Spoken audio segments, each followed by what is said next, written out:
신약성경 315쪽입니다. 에베소 6장 1절로 4절에 있는 말씀, 지난주와 같은 본문이 되겠습니다. 한 절씩 교독하겠습니다. 자녀들아, 주 안에서 너희 부모에게 순종하라. 이것이 옳으니라.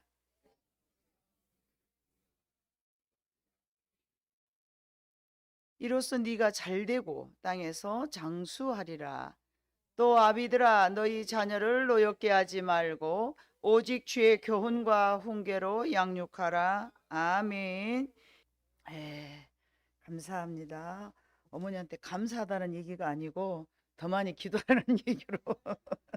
어머니 더 많이 기도하세요. 알겠습니다. 열심히 해보겠습니다. 예, 그래요. 그죠? 우리가 소망을 가지고 기도해야 될 것 같습니다. 지난주에 이어서 질서라는 제목을 가지고 또 같은 말씀을 드리고자 하는 것은 이 사회가 질서가 너무 무너졌기 때문에 이런 말씀으로 소재를 삼아서 제가 말씀을 두 번째 전합니다.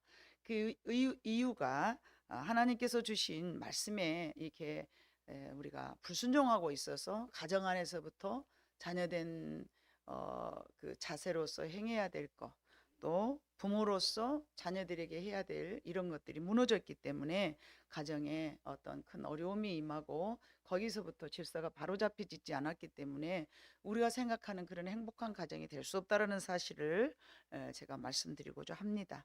지난주는 어린이 주일이었지만 오늘은 이제 어버이 주일입니다.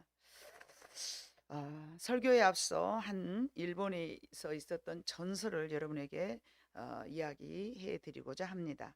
어느 홀 어머니를 모시고 있는 아들이 자라서 어떤 여자를 알게 되고 교제를 하다가 결혼 약속을 했습니다. 그런데 불행하게 그 여자에게 무서운 병이 걸리고 말았습니다. 이 병은 시간을 다투는 병이고 이 병을 고치는 데는 딱히 쓸만한 약이 없었어요. 그런데 약이 있다면 딱 한 가지, 이게 전설이니까, 여러분, 전설이니까 딱 한 가지 약이 있는데 그것은 사람의 간을 먹어야 낫는다는 병이었다고 합니다. 이 청년은 자신의 애인을 살리려고 그만 어머니를 살해하여 어머니의 간을 빼내서 자기의 여자친구에게 이제 식기 전에 갖고 가서 먹여서 살려야 되겠다 하고 뛰어가고 있는데, 그때 어머니의 혼이 나타나서 정신없이 뛰어가고 있는 아들에게, 얘야, 너무 빨리 뛰어가지 마라, 넘어질라, 그러더랍니다. 이것은 전설이지만 여러분, 공감이 가는 그런 내용이라고 생각합니다. 부모의 사랑은 이와 같이 어떤 상황에서라도 자식의 안위를 염려하면서 그저 자식이 잘 되기를 소망하는 것, 이것이 부모의 마음인 줄로 믿습니다. 이것이 우리가 그냥 갖는 마음이 아니고 하나님으로부터 받은 그런 하나님 아버지의 사랑인 줄로 믿습니다. 이것은 전설이지만 어머니의 사랑이 잘 표현이 되어 있습니다. 어쨌든 삭막한 세상에도 그래도 어머니의 사랑이 있어서 이 세상에 사랑이 아주 없어지지 않았다라는 유대의 격언도 있습니다. 하나님께서는 이 세상 어디에다 다 계실 수가 없어. 하나님이 이 세상 어디에나 다 계실 수가 없어. 그래서 이 세상에 어머니를 이 땅에 보내주셨다라는 유대의 격언도 있습니다. 지난주에 이어서 같은 본문의 말씀으로 말씀을 전하고자 하는데, 하나님께서 부모를 우리에게 이제 허락하여 주셨지만 자녀된 우리는 부모에게 순종하기를 원하셨습니다. 그것이 하나님의 앞에서 큰 뜻이라는 거죠. 부모에게 순종하는 것은 하나님의 뜻이라는 것인데, 이게 골로새 3장 20절에 봐보니까 이게 하나님의 말씀으로 되어 있는데, 자녀들아 모든 일에 부모에게 순종하라. 이는 주 안에서 기쁘게 하는 것이니라. 물론 부모를 기쁘게 하는 일이기도 하겠지만 하나님을 기쁘게 해드리는 일이라는 것입니다. 이와 같이 자녀에게 부모를 순종하라고 말씀하셨는데 오늘 1절 말씀처럼 자녀들아 주 안에서 너희 부모를 순종하라 이것이 옳으니라. 주 밖에서 순종하라는 얘기가 아닙니다. 주 안에서 부모에게 순종하라는 메시지가 담겨져 있습니다. 그리고는 내 아버지와 내 어머니를 공경하라 이것이 약속에 있는 첫 계명이니 오늘 본문의 말씀입니다. 1절 말씀 자녀들아 주 안에서 너희 부모에게 순종하라 이것이 옳으니라. 네 아버지와 어머니를 공경하라 잘 섬기라는 얘기죠. 이것은 약속이 있는 첫 계명이니 이 말씀이 우리는 포인트를 가져야 됩니다. 하나님은 모든 그 말씀에 어떤 그 이걸 해라 그러면 내가 너한테 이렇게 줄게 이렇게 먼저 순종하고 그 다음에 뒤따라오는 복이 있는데 이게 바로 오늘 말씀처럼 이게 약속이 있는 첫 계명이라고 말씀하신 거예요. 자, 1계명부터 4계명까지는 하나님을 잘 섬기라는 10계명의 내용이고요.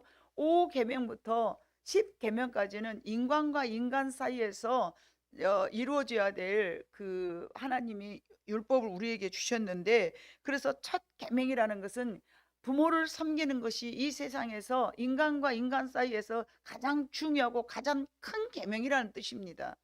첫 번째 된다는 이야기죠. 하나님과 사이에서는 그 하나님을 잘 섬기는 것이 가장 큰 그 법이라면 인간과 인간 관계 속에서는요 부모를 잘 섬기는 것이 가장 첫째 된 계명이라고 말씀하신 것입니다. 근데 왜 약속이 있는가? 출애굽기 20장 12절을 봐보니까 네 부모를 공경하라 그리하면 네 하나님 여호와께서 네가 준 땅에서 네 생명이 길리라. 증말하면 부모를 잘 섬기는 사람은 이 땅에서 장수하는 복을 주신다는 얘기입니다. 신명기 5장 16절에 봐보니까 같은 내용의 말씀인데 같이 읽어봐요. 시작. 너는 내 하나님 여호와께서 명령한 대로 내 부모를 공경하라. 그리하면 네 하나님 여호와가 네게 준 땅에서 네 생명이 길고 복을 누리리라. 자, 다른 말로 이 말씀드리면은 이 땅에서 내가 생명도 길지만은 어려운 상황에서 생명이 길면은 그건 복이 아니에요. 그런데 하나님께서 네가 이 땅에서 부모에게 잘 순종하면은 하나님께서 주신 이 땅, 이 세상, 우리 인간이가 살아가고 있는 이 육신의 삶 속에서 생명이 길고 장수할 뿐만 아니라 복을 받는다고 말씀하셨습니다. 하나님의 주의 법 안에서란 행하면 복이요 행하지 않으면 저주입니다. 신명기 말씀 우리가 공부하고 있지만 하나님의 말씀을 따르면 복이고 하나님의 말씀에서 벗어나면 저주인 거예요. 우리는 이 세상에 살아가면서 딱 그 두 가지만 알면 되는 거예요.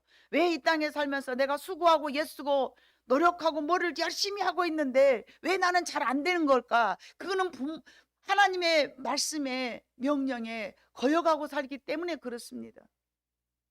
우리가 이 땅에서 잘 살 수 있는 비결은요 성경에 봐보면 여러 가지가 있는데 첫 번째는 네 부모를 잘 섬겼을 때에 네가 생명이 길고 이 땅에서 장수하는 복을 주신다라고 저렇게 말씀하셨습니다. 저것이 바로 언약이라는 것이죠. 약속이라는 것이죠. 오늘 에베소 6장 2절에 약속 있는 첫 계명, 이 약속이라는 거죠. 하나님은 모세에게 저렇게 약속을 해주셨습니다. 야, 너 부모를 잘 섬겨. 그러면은 네가 살고 있는 이 땅에서 장수하고 또 복을 받을 거야. 이게 하나님께서 약속을 하신 언약을 하신 거죠. 그렇기 때문에 제가 수없이 많은 사람들을 상담을 하면서 이 사람은 목사님 저는요 복을 뭐 하는 것이 잘 안 돼요. 뭐 잘하려 그러는데요 하는 게 잘 안 되요. 왜 그럴까요? 왜 그럴까요? 봐보면요 인생의 그 길이 축복의 통로가 막혀 있는 걸 볼 수 있어요. 이 사람은 축복의 통로가 막혔구나. 그 축복의 통로를 뚫어주는 것이죠. 너 이거 회개해. 축복의 통로가 막혔어. 근데요 이 축복의 통로가 막힌 것이 여러분요 모든 것이 다요 지난주에도 말씀드렸지만요 관계예요. 관계. 첫 번째는 근데 부모예요. 부모하고 나하고 관계가 막히면요 이 땅에서 잘 될 리가 없어요. 왜요? 하나님은 저렇게 우리에게 언약을 주셨기 때문에. 네가 부모를 잘 섬겨야 이 땅에서 잘 된다고 하나님께서 언약을 해 놓으셨잖아요. 근데 부모를 잘 섬기지 못하고 이 땅에서 잘 된다요? 있을 수 없습니다. 그런 일은 일어나지가 않습니다. 예수 믿고 보면요, 복받고 살 수 있는 비결이 다 성경에 기록되어 있고요, 잘 안 되는 이유도요, 성경에가 다 기록되어 있습니다. 그래서 저는 여러분들에게 성경을 수없이 읽으라고 강조하는 것입니다. 100번, 1000번, 만번 내가 알고 여러분에게 가르치는 것보다 여러분이 습득하는 것이 내 것이 되지 않습니까? 주의 법, 말씀의 법 안에서, 주의 법 안에서 너희는 주 안에서 부모를 순종하라. 예수 안 믿는 안에서 부모 잘 섬기는 거요, 이거는 아무 영향가 없습니다. 주 안에서 부모를 잘 섬겨야 됩니다. 이 주 안이라는 것은요, 하나님의 법 안입니다. 우상 숭배를 하고 있고 하나님을 멀리 떠나는데 아버지가 야, 우상에다 절해라, 네 조상에게 절해야. 이 조상에게 절한다는 의미는요, 부모, 날 낳아준 부모한테 뭐 돌아가셨는데 그 땅에 절하는 거, 그거 그 행위 자체가 문제가 아니죠. 그러나 그 마음속에 옛날에 우리 한국 사람들이 유교 사상이 뭐냐면, 내 부모를 살아계셨을 때 잘 섬기면 얼마나 좋습니까? 살아계셨을 때는 말도 징그럽게 안 듣다가 꼭 돌아가시고 나면 몇 동에다 겁나게 잘해버려요. 그게 뭔 의미가 있겠습니까? 그분이 압니까 그걸? 몇 동에 풀 깎아준다고 내가 복 받습니까? 주 밖에서 그런 일들은요, 지금 우리에게 뭐라고 말씀해? 네가 네 부모가 살아계실 때 잘 섬기라는 거예요. 그게 옳지 않습니까 여러분? 나 죽어버렸는데 내 맷동에다 내가 좋아하는 빵 갖다 놓는다고 뭔 소용이 있냐 말이에요. 예? 나 죽어버리고 없는데 엄마가 좋아하는 꽃이라고 맷동에다 갖다 놓은 게 뭔 소용이 있겠냐 말입니다.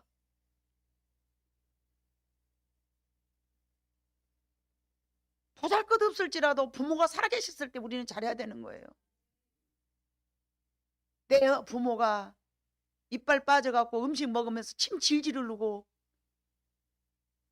모양새 빠져서 섬겨야 될 아무런 이유가 없음에도 불구하고 이것이 하나님의 말씀이기 때문에 내가 순종한다면 그것이 잘되고 장수할 수 있는 비결인 줄로 믿습니다. 내 부모가 내 마음에 맞아요? 내가 낳은 내 자식도 내 마음에 안 맞는데? 그런 일은 있을 수 없어요. 우리는 눈, 코, 입이 다르듯이 다 생각이 다르고 삶의 방법이 다르고 내가 접하고 있는 문화가 다르기 때문에, 여러분 말씀 중에 이게 조금 엇나간 말씀입니다. 성도들이 목사를 다 좋아할 수 없어요. 왜요? 다르기 때문에. 틀린 게 아니에요. 달라요. 내가 살아온 문화와 내가 살아온 인생관과 여러분이 살아왔던 인생관, 저는 그래서 그랬잖아요. 여러분은 여러분 엄마와 아버지를 그대로 답습하고 우리가 살거든요. 그러면 저는 그렇게 말씀드렸어요. 여러분의 부모가 여러분의 선생님이요, 나는 내 부모가 나의 선생님이에요. 예? 부부가 이렇게 만났잖아요. 선생님이 다르니까 살아가는 방법이 틀려요. 우리 엄마는 이렇게 나한테 가르쳤어. 나의 엄마는 이렇게 가르쳤어. 스승이 다르니까 부부가 만나서 싸울 수밖에 없어요. 틀린 거예요. 나이가 먹어가면서 이해하고, 아 그렇구나, 맞춰주고, 누군가가 희생하지 않으면 그 가정은 깨져요. 오늘날의 사람들이 어렸을 때에 부모에게 자존감이 낮아서 꾸지람만 듣고 살았다고 요즘 세상은 지천하지 않는 것이 이 세상 살아가는 문화잖아요. 자녀들이 그러니까 갑이에요. 부모가 을이고. 과거에는 그러지 않았지 않습니까? 부모가 갑이고 자식은 그저 을이었지 않습니까? 말씀하시면은 예 순종하고. 근데 요즘은 그러지 않아. 그래서 그걸 보고 말세라고 그래. 그게 옳은 게 아니고 그걸 그래서 말세라고 그러는 거예요. 말세. 부모님에게 어디까지 순종해야 되는가? 가령 교회 가지 마라. 그러면은 아버지가 더 중요하냐? 네가 믿는 하나님이 더 중요하냐? 믿음이 없을 때는 그런 시험이 들어요. 그러나 여타한 이런 상황 속에서 자신의 신앙에 따라 우리는 거절해야 될 줄로 믿습니다. 그렇다면 부모들의 모든 삶의 방법이 나와 다르다 하여 불순종하면 됩니까? 그것도 말이 맞지 않습니다. 그래서 우리는 비둘기같이 순결하고 또 뱀같이 지혜로워야 될 줄로 믿습니다. 창세기 9장 21절로 27절을 봐보니까 분명 노아의 실수가 나옵니다. 자, 같이 읽어봅니다. 시작. 포도주를 마시고 취하여 그 장막 안에서 벌거벗은지라. 가나안의 아버지 함이 그의 아버지 하치를 보고 밖으로 나가서 그의 두 형제에게 알림해 셈과 야벳이 옷을 가져다가 자기들의 어깨에 메고 뒷걸음쳐 들어가서 그들의 아버지 하체를 덮으며 그들의 얼굴을 돌이키고 그들의 아버지 하체를 보지 아니하였더라. 노아가 술에 깨어 그 작은 아들이 자기에게 행한 일을 알고 이에 이르되 가나안은 저주를 받아 그 형제의 종들이 되기 원하고 또 이르되 셈의 하나님 여호와를 찬송하리라다. 가나안은 셈의 종이 되고 하나님이 야벳을 창대하게 하사 셈의 장막에 거하게 하시고 가나안은 그의 종이 되게 하시기를 원하노로 하였더라. 아멘. 여러분, 여기서 봐보니까 노아는 아들 셋이 있었어요. 함과 야벳과 셈과 함과 야벳, 셈과 함과 야벳, 이 세 사람이 있었어요. 그런데 노아의 방주에서 이제 물로 싹 이제 이렇게 하나님께서 심판을 하시고 그 다음에 이제 세 가족, 이게 노아의 가족만 남았어요. 8명. 그런데 이제 포도를 심어놓고 포도즙을 따서 첫 번째 이제 너무 얼마나 즐거웠겠습니까? 야, 내가 심어서 이렇게 포도를 땄으니 얼마나 좋냐. 그러고 포도즙을 짜가지고 그걸 맛있게 먹었어요. 그랬더니 알코올기가 있지 않습니까? 이거는 이거를 먹고 나니까 취한 거예요. 취해서 이제 이스라엘 백성들의 옷은 지금 우리들이 입은 것처럼 그렇게 속옷이 그렇게 잘 입는 시대가 아니에요. 그냥 치마를 이렇게 두르듯이 이렇게 두르고 이렇게 입는 옷이었다 본지라 어쩌다 술에 취하여서 누워 있다 보니까 아버지의 하체가 드러난 거예요. 이거를 보고 아들 셋 중에서 두 번째 아들 가나안이 함이 들어가서 봐보니까 아버지가 이렇게 벌거벗고 아래 것이 보이고 아니 이게 뭔 일이요. 그러고는 아유 그러면서 자기 밖에 나와서 문 밖에 나와서 셈과 야벳에게 형 동생아 아니니 이 세상에 우리 아버지가 이상한 짓을 하고 있잖아. 이상하게 저렇게 하고 있었어. 이렇게 이야기를 하는 거예요. 이 말을 들은 그 두 아들들이 동생의 말을 듣고 어디래? 아버지가 그렇게? 아이고 참나 뭔 일이라냐? 어디 보자. 이렇게 꼴싹으로 보러 간 것이 아니라 얼굴을 가리고 그 아버지 그 실수한 모습을 안 보려고 이렇게 가리고 가서 아버지를 이렇게 덮어주고 온 거예요. 자고 일어나서 아버지가 그거를 깼어. 술에 깨서 취해서 아니 내가 뭔 이불이 이렇게 덮어져 갖고 있네. 아까 분명히 이불을 안 덮고 갔는데 이상하게 이불을 덮고 잤네. 이게 무슨 일이냐 그랬더니 자고 일어나서 그런 이야기를 저단 이야기를 그랬구나. 그러면서 아버지가 이제 저렇게 진노를 하셔서 형 그랬대 이렇게 말한 아들에게는 종의 종이 되기를 원하고 또 감춰준 아들에게는 이제 그렇게 참 복을 내려주는 그 기도문을 우리가 지금 읽었던 거예요. 이게 분명히 노아의 실수입니다. 술을 먹고 벌거벗어 대낮에 그렇게 보이지 않아야 될 것을 보이고 잠잤다라는 것은 분명히 아버지의 허물이고 분명히 아버지의 실수인 것입니다. 그러나 내 아버지의 허물과 실수를 따지지 않고 그 허물을 덮어줬다라는 것이 이불로 그냥 이 보이지 않는 이 몸을 이렇게 덮었다라고 말하지만요. 여러분 우리는 거기서 부모의 허물을 내 마음속으로 덮었다라고 여러분 생각해야 될 줄로 믿습니다. 부모라도 허물이 많습니다. 그런데 자녀가 그 허물을 덮어줬다는 것은 이거는 놀라운 축복받을 일인 거예요. 하나님은 지금 이 노아의 실수를 통해서 저와 여러분에게 뭘 말씀하시는 것일까요? 야야 얘가 이랬단다 그러고 우리들처럼 하나님께서 우리들에게 노아의 잘못을 고자질한 게 아니에요. 그 상황을 통하여서 복을 받았던 셈과 야벳의 행동을 우리에게 본받게 하시려고 이걸 기록하신 줄로 믿습니다. 너희가 어떠한 내 부모의 허물과 실수가 있을지라도 그 허물을 덮어줄 줄 아는 사람이 너희는 되거라. 그랬더니 그 허물을 덮어준 내 자식들에게 어떤 복이 하나님께서 임해 있는가를 지금 우리에게 말씀하고 계시는 것입니다.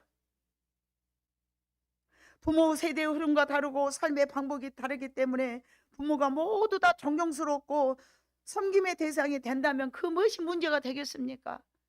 우리 아버지 앉은 자리는 풀도 밟지 말자 하면서, 우리 어머니 앉은 자리는 그 흙도 내가 함부로 밟지 말자 하면서, 그림자도 밟지 말자 그러면서 그 부모가 잘 살면은 자식들에게 문제가 되지 않죠. 그러나 인간이다 보니 내 아버지가 허물과 실수가 있고 내 어머니도 허물과 실수가 있을 때에 너희는 어떻게 하고 살아야 되느냐? 그래, 그들의 모든 허물과 실수는 너는 덮고 살아야 된다. 이것이 하나님이 주신 법입니다. 그래서 주 안에서 이거는 하나님의 법이기 때문에 어떠한 허물과 어떠한 내 부모의 실수가 있다 할지라도 자녀된 자들은 그 허물과 실수를 밖에 나가서 누설도 하지 말라는 얘기죠. 형제들에게도 말하지 말라는 얘기죠. 자녀들이 물론 주의 말씀에 순종하고 살아가는 것이 어려운 줄 압니다. 그러나 이게 아닌 줄 알면서도 섬겨야 되는 그런 상황이 매우 난처하겠지만, 오늘 본문의 말씀처럼 주 안에서 부모를 섬겨라 그러면서 누구를 떠올려야 되냐면요, 노아의 허물과 셈과 함과 야벳의 상황을 우리는 떠올려야 될 줄로 믿습니다. 그래서 이런 상황을 생길 때마다 분명 노아가 잘못했으나 언약의 말씀의 법에 따른 후 그 조치를 생각하면서 우리가 힘들고 어려워도 주의 말씀에 순종하고 살아간다면 그것이 여러분들이 살아갈 때에 이 땅에서 잘되고 장수할 수 있는 비결인 줄로 믿습니다. 하나님은 부모를 잘 공경하라 하였으며 그에 따른 복을 준비해 놓으셨는데, 사단은 우리가 복받고 다스리고 살아가는 것을 늘 방해하기 때문에 그렇게 하지 못하도록 뭔 부모가 되었고 저래, 어떻게 저것이 부모야, 이런 마음을 우리에게 가져다 주는 것입니다. 부모가 저렇게 하는데 섬길 수 있겠어? 어려워, 난 못해. 이게 바로 마귀의 속삭임입니다.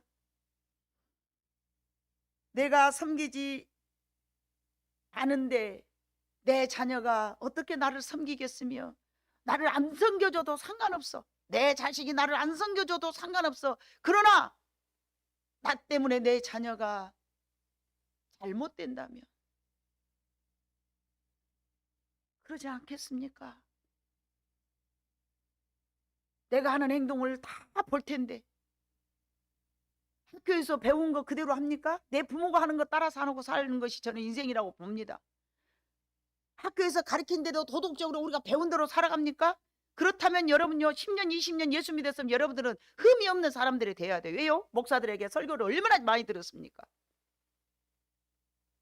그러나 그 설교 말씀대로 그 말씀 들었다고 우리가 그렇게 살아가지는 게 아니더라고요. 여러분들은 잘 되는가 모르겠어요. 그러나 저는 잘 안 돼요.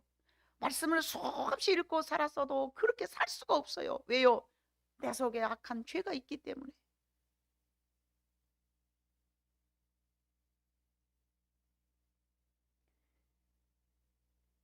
그리고는 뭐라고 말합니까? 아니, 우리 부모가 잘했으면 내가 잘 섬기지. 부모가 그렇게 잘못했는데 내가 어떻게 섬겨? 이렇게 합리화시키는 거예요. 그리고 우리는 말합니다. 아니, 내 부모가 잘 살아계시면 지금은 잘 섬기겠어. 부모가 안 살아계시는데 내가 누구를 섬길 것이요? 여러분, 내 이웃에게 하는 것이 곧 하나님께 하는 것이라고 말씀하셨습니다. 부모가 설령 생존하지 않았다 할지라도 내 이웃 한 사람에게라도 여러분이 잘한다면 그것은 곧 하나님께 하는 것이라고 말씀에 기록되어 있기 때문에 우리는 그렇게 해야 될 줄로 믿습니다. 부모님들의 모습이 완전할 수 없고 온전하지 못하다 하여 우리는 내 부모를 함부로 여겨서는 안 됩니다. 우리 부모들은 우리들보다 훨씬 더 상처가 많으신 분들입니다. 우리 부모는 내가 살았던 시대보다 훨씬 더 어려운 삶을 그들은 살아왔습니다. 저는 간혹 그런 기도를 합니다. 하나님, 우리 부모에게, 지금은 그러지 않죠. 저 어렸을 때 우리 부모가 나한테 뭐 해준 것이 없어. 우리 부모가 나한테 아무것도 해준 것이 없는데 조금만 우리 부모가 나를 도와줬으면 내가 세상 살아가는데 얼마나 좋았겠어. 나는 우리 부모한테 그래도 잘 효도하는 마음으로 남에게 신세지지 않도록 내가 노력해서 살아야 되겠다. 그런 마음을 먹으면서 나는 나름 선한 행위인 줄 알았습니다. 그러나 하나님께서 저에게, 미련한 저에게 그분들이 그렇게 살 수밖에 없는 상황들을 일러주시는데 눈물 흘린 기도를 아니할 수가 없더라고요. 구구절절히 내 부모들의 삶을 뒤돌아보니 얼마나 힘들고 어려운 삶을 살았는데,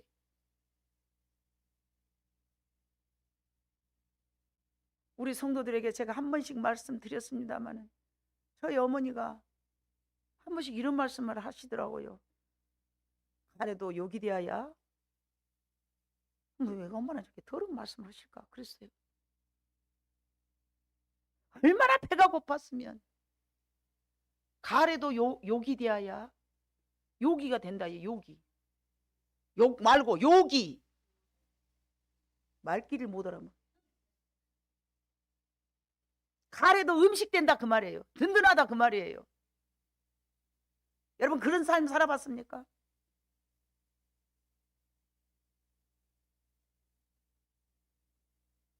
그래서 옛날에 그러죠. 며느리가 시가집 가 친정 갖고 빈손으로 오면은 부모님들이 뭐라 그래요? 네 오는 길에는 삐비도 없더냐?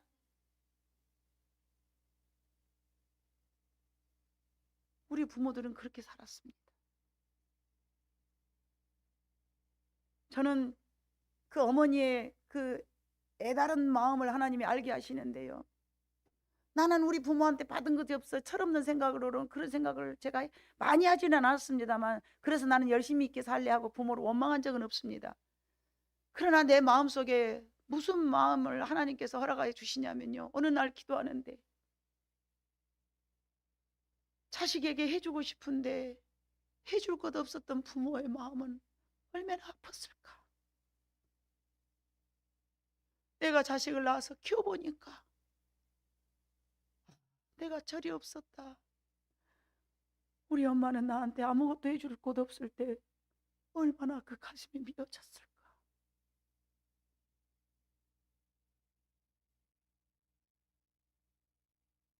전설이었지만은 나를 죽이고 내 간을 빼가는 내 자식에게 넘어질까 조심하라, 이것이 애미의 마음인데, 내 자식이 잘 되기를 바라는 것이 우리들의 소망인데 주고 싶은데 줄 수 없는 어머니의 마음이 얼마나 미어졌거냐. 얼마나 그거를 깨달을 때 울었는지 몰라. 어머니 사랑합니다. 아무것도 해줄 수 없는 내 어머니의 마음은 얼마나 미어졌을까. 얼마나 애달봤을까.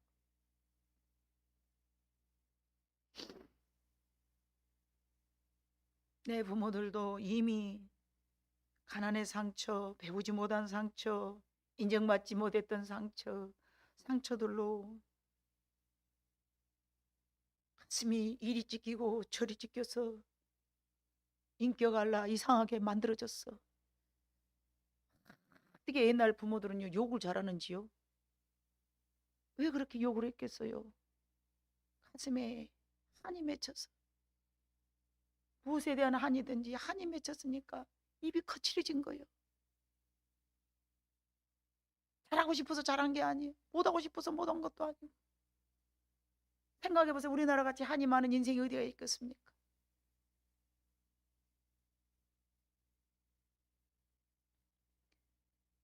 우리 역시 부모에게 받은 상처를 나도 모르게 내 자녀들에게 하잖아요. 해놓고 나면 내가 왜 이랬을까? 자신도 모르게 내 부모님의 삶을 내 자신인 줄 알고 착각하고 살아가고 있는 거예요. 창세기 12장 13절에 봐보니까 어떤 말씀이 있습니까? 원하건대 그대는 나의 누이라 하고 그러면 내가 그대로 말미암아 안전하고 내 목숨이 그대로 말미암아 보존되리라 하리라. 이게 뭐예요? 아브라함이 고향 본토 친척을 떠나라 그랬더니 이제 그 사라가 엄청 이뻤던 모양이요. 근데 그 타국에서 살면 아주 내 마누라를 데려가려고 자기를 죽여버릴 것 같아. 그러니까 자기 목숨을 보존하기 위해서 어디든지 가면 그대는 나의 여동생이라고 그렇게 말을 하게. 그래야 내가 그대 때문에 내 목숨이 보존되겠네. 저걸 그 아브라함이 했거든요. 근데 또 창세기 26장 7절에 봐봐요. 그곳 사람들이 그의 아내에게 대하여 물으며 그가 말하기를 그대는 내 누이라 하였으니 리브가는 보기에 아리따움으로 그곳 백성이 리브가로 말미암아 자기를 죽일까 하여 그는 내 아내라 하기를 두려워하였다. 이건 누구예요? 아브라함의 아들 이삭이었어요. 그 이삭이 똑같이 저렇게 자기 그 리브가를 보면서 이쁜 각시 얻어 산 것도 그것도 대물림 축복인가 봐. 우짜고 한 말인데 그렇게 그냥 심각해갖고. 아니 아브라함의 아내 사레도 이뻤는데 이 이삭의 아내 리브가도 이뻤어. 또 이제 그 애굽에서 살게 됐어. 그랬는데 이게 아버지하고 딱 아브라함이 야 이삭아 나는 이렇게 살았으니까 너도 그렇게 살아라. 그렇게 할 말입니까 이게? 남자 자존심 체면이 있지? 야 내가 목숨이 아까워서 나 죽을까 봐 나가 그렇게 너 엄마를 야 내 누이 동생이라고 속이고 살았다. 그러면서 아브라함이 말했을까요 여러분? 하인 알까 봐서 숨겼을 것 아니겠어요. 근데 어떻게 이삭이 저렇게 알아버렸을까요 여러분? 내림이요 내림. 성경에 다 있습니다. 우리 목사님은 뭔 내림을 저렇게 자꾸 말해. 성경에 다 있다니까요. 아버지가 하는 것을요 아들은 똑같이 해요. 그리고 이제 말합니다. 나는 우리 아버지 같이 안 살아야지. 우리 아버지 좋게 안 살았어. 우리 엄마 좋게 안 살았어. 나도 그렇게 안 살 거야. 하지만 생각하고는 내 삶과 행동은 똑같이 저렇게 하고 있는 거예요. 그래서 하나님께서는 아브라함을 선택하시고 뭐라고 말씀하셨어요? 네 아비 고향 본토를 떠나라. 아버지로부터의 삶에서 멀어져라.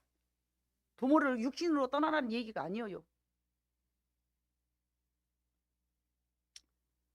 어찌 되었든 지금 부모가 생존하지 않는다 하여 난 괜찮을 것도 아니고요. 우리는 하나님의 말씀에 순종해야 될 줄로 믿습니다. 내 부모가 바르지 않게 살았다 하여 다른 사람들보다 2배나 3배나 더 우리는 잘해요. 우리 잘해야 돼요. 부모가 잘못하고 살았기 때문에 우리 부모가 주 안에서 순종하지 못하고 살았으니까 우리는 내 아버지보다 2배, 3배 더 잘해야 된다니까요. 부모와 관계가 좋지 못한 사람들은요 하나님과 썩 관계가 좋지 못합니다. 제가 수많은 사람을 만나봤지만요 부모하고 좋은 관계가 아닌 사람들은 꼭 하나님 앞에 원망하고요 주의 종에게 대적해요. 수도 없이 많이 봤습니다. 잠언 여러분 1장 8절로 9절에 봐보니까 내 아들아 네 아비의 훈계를 들으며 내 어머니의 법을 떠나지 말라. 이는 내 머리에 아름다운 칸이요 내 목에 금사슬이니라. 내 아들아 네 아비의 훈계를 들으며 네 어머니의 법을 떠나지 말라. 그럴 때 너한테 멸류관이 된다는 거죠. 잠언 10장 1절의 말씀도 있습니다. 솔로몬의 잠언이라 지혜로운 아들은 아비를 기쁘게 하거니와 미련한 아들은 어머니의 근심이 되느니라. 잠언 15장 20절에도 있습니다. 지혜로운 아들은 아비를 즐겁게 하여도 미련한 자는 어미를 없인 여기느니라. 잠언 23장 25절에도 있습니다. 네 부모를 즐겁게 하며 너를 낳는 어미를 기쁘게 하라. 성경에는 부모를 잘 섬기라는 말씀이 너무너무 많이 있습니다. 이것은 다 내가 잘되고 장수하며 또한 가정이 행복해질 수 있다는 유일한 방법을 하나님께서 제시해 주셨습니다. 이것이 가정 안에서 이 질서이고 이 질서가 우선되어질 때에 가정이 행복해질 줄로 믿습니다. 이 질서가 무너지면서 사회가 혼탁해지고 있으며 가정 안에서 도덕이 무너지면서 사회가 무너져가고 있음을 알아야 될 줄로 믿습니다. 나 한 사람이 곧 사회입니다. 우리가 나가서 유관순입니까? 이순신입니까? 나라를 구하게? 저는 그렇게 생각합니다. 나 자신이나 똑바로 하자. 내 가정이나 잘 다스리자. 저는 그것이 내 인생의 철학입니다. 저는 유관순 될 수도 없고요. 예? 이순신 장군처럼 살 수도 없어요. 나라를 위해서 제가 그렇게 할 수가 없다니까요. 그러나 나나 똑바로 살자. 나 또한 부모된 우리는 자녀들에게 내 자녀가 넘어지지 않도록 내가 잘해야 될 줄로 믿습니다. 내 자녀에게 본이 되어 살아가야 될 줄로 믿습니다. 아버지는 아버지답게 살 때 자녀가 아버지가 되었을 때 그렇게 살 것이며, 어머니는 어머니답게 살아갈 때에 가정이 행복해지고 자녀가 행복이 될 줄로 믿습니다. 조그만 애들한테 제가 물어봅니다. 엄마하고 아빠하고 싸우면 어때? 싫어요. 슬퍼요. 마음이 아파요. 그렇게 말하더라고요. 어느 누구 한 사람도 이제 부모를 탓하지 말고 내게 주어진 모든 삶을 그저 감사하며 살아가는 것이 하나님의 뜻인 줄로 믿습니다. 부모가 나를 잘못해 줬다고 부모 탓하면서 원망하고 살아가는 사람들 치고 잘 사는 데를 제가 본 적이 없습니다. 어찌됐든 우리는 부모를 잘 섬겨야 되고, 어찌됐든 부모를 우리는 잘 모시고 공경해야 되는 것이 내가 살아가야 될 사명인 줄로 믿습니다. 또 한 가지 예를 들어서 여러분에게 설명하고자 합니다. 아주 먹고 살기 어려울 때에 고려장이라는 것이 우리 조선의 풍습이었습니다. 고려장은 나이가 많은 어머니가 또는 아버지를, 어머니나 아버지를 이제 더 이상 우리가 먹고 살 것이 없으니까 산중에 버리는 것이 고려장이에요. 이 젊은이들은 고려장이 뭔지 모르지만 그래도 어느 정도 되신 분들은 고려장이 무엇인지 아실 것입니다. 어느 늙은 어머니를 더 이상 먹을 것이 없어서 이제 깊은 산속에 버리려고 아들을 얻고 산길을 갑니다. 엄마 못 찾아오라고. 계속 깊은 산속으로 해가 뉘엿뉘엿 넘어갈 때 그 아들이 어머니를 먹고 갈 때, 어머니라고 편하겠습니까? 다 알죠. 늙었다고 정신조차 멍하지는 않지 않습니까? 아들도 슬프고 엄마도 슬프고. 그런데 등거리에서 갑자기 뚝 하면서 나뭇가지를 끊고 뚝 나뭇가지를 끊고 막 그렇게 끊더래요. 한참 나뭇가지를 꺾어서 뿌리고 그래서 아들이 궁금하더래요. 이야, 우리 어머니가 내가 버리러 간 줄 알고 이렇게 다시 길 찾아오시려고 이렇게 나뭇가지를 다 이렇게 꺾어서 길을 안 잊어버리려고 이렇게 어머니가 돌아오려고 큰갑다 그러면서 참고 있다가 이제 말을 했어요. 어머니, 돌아오는 것이 걱정된 게 나뭇가지를 꺾으십니까? 그렇게 물어봤어요. 그랬더니 엄마가 아니다. 나는 가면 못 올 줄 안다. 그런데 네가 가는 길을 잃어버릴까 봐 그런다. 네가 가는 길 찾아가라고 그런다. 그 말을 듣는 그 아들이 어머니를 버릴 수가 없더랍니다. 어머니를 버릴 수가 없어서 돌아와서 하늘이 무너져도 내 어머니하고 내가 함께 죽어야 쓰겠다 그러고 하늘이 무서워서 돌아왔는데 그 후에 어머니를 잘 봉양했다고 합니다. 하나님은 힘없어져 가는 부모를 섬기는 자녀들에게 부모님을 모시고 살아가는 형편까지 책임져 주실 줄로 믿습니다. 우리는 생각합니다. 자녀의 행복은 내 몫이라고. 부모는 그렇게 생각합니다. 자녀들이 부모가 행복하는 것도 내 몫이라고 그렇게 생각해야 될 줄로 믿습니다. 그것이 질서이고 그것이 하나님이 우리 인생에서 살아갈 때에 잘 살 수 있는 비결입니다. 그러나 우리는 거꾸로 살았지 않습니까? 내 자녀가 힘들 때는 머리카락이라도 잘라서 내 자녀에게 효를 하지, 다 이렇게 사랑을 사랑으로 내려주지만 내 부모에게는 그렇게 못한 것이 그렇게 가슴이 아프더라고요. 자녀에게는 힘을 써서 했지만 내 부모는 내가 어떻게 했는가 생각해 볼 때에 너무나 하나님 앞에 죄송한 것입니다. 여러분, 자녀들에게 했던 것 3분의 1만 내가 부모에게 했어도 효자라는 소리를 들었을 것입니다.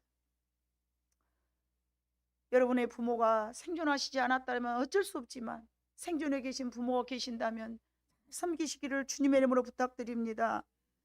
하나님께서 말씀하신 주 안에서 공경할 때 이 땅에서 여러분들이 잘되고 장수하게 되는 하나님의 규명이, 계명이, 규정이 되어 있어요. 이거는 뭐예요? 하나님께서는 반드시 이런 사회가 이 땅에서 뿌리 내리기를 원하시는 거예요.